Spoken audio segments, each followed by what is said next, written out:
When I first set foot in Ravenshade, it felt like stepping into a forgotten photograph, one where the colours had long since faded. The sky wasn't blue or even grey. It was a perpetual cold silver, as if the sun itself was afraid to cast its golden light upon this town. The air hung heavy with a damp chill that seeped into my bones, a constant reminder that this place was different, isolated by a thick blanket of mist and ancient, whispering woods.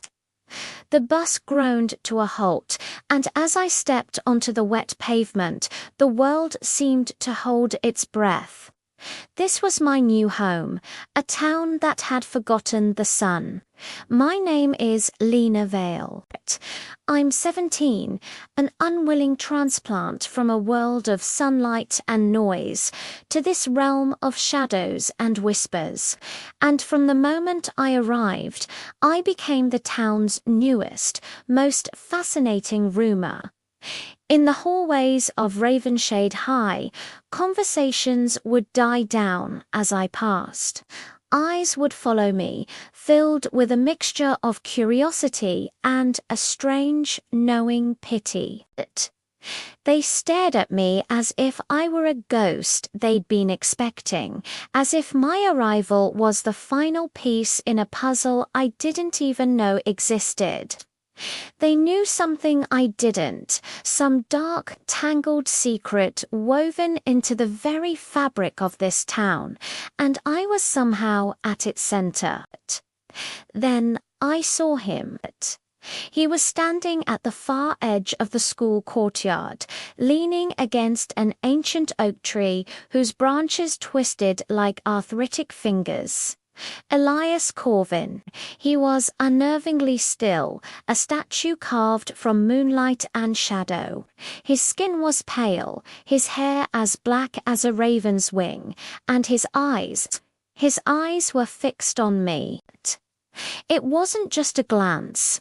It was a gaze so intense, it felt like he could hear the frantic rhythm of my heart, like he was reading the story of my life in a single, silent moment. A faint, almost imperceptible smile played on his lips, and a shiver that had nothing to do with the cold ran down my spine. It didn't take long for the warnings to start, whispered behind cupped hands in the cafeteria and passed in hurried notes between classes. "Stay away from him," they'd say. "He's not like us." They told me he and his family lived on the outskirts of town, in a crumbling Gothic mansion that stood sentinel over the darkest part of the woods.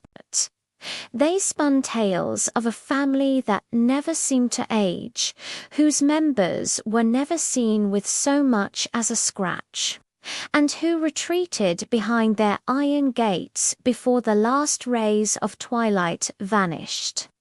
They were phantoms, nightwalkers, a local legend everyone believed was terrifyingly real.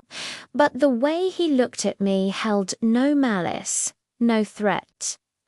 It wasn't the look of a predator sizing up its prey. It was something deeper, something that resonated in a place I didn't know existed within me. It was a look of recognition. His eyes held a timeless sorrow and a profound loneliness that seemed to call out to my own. It felt as if he had been standing at the edge of that courtyard not just for a moment, but for centuries, waiting patiently for a face he knew but had never met. Waiting for me. The warnings faded into background noise, drowned out by the magnetic pole that drew me closer to him, a moth drawn to a beautiful, dangerous flame. They say Ravenshade hides monsters. But what if the real danger is falling in love with one? Thank you for watching. If you're as captivated by Ravenshade as I am, don't forget to like this video and hit that subscribe button so you don't miss what happens next. Ring the notification bell and I'll see you in the shadows for the next episode.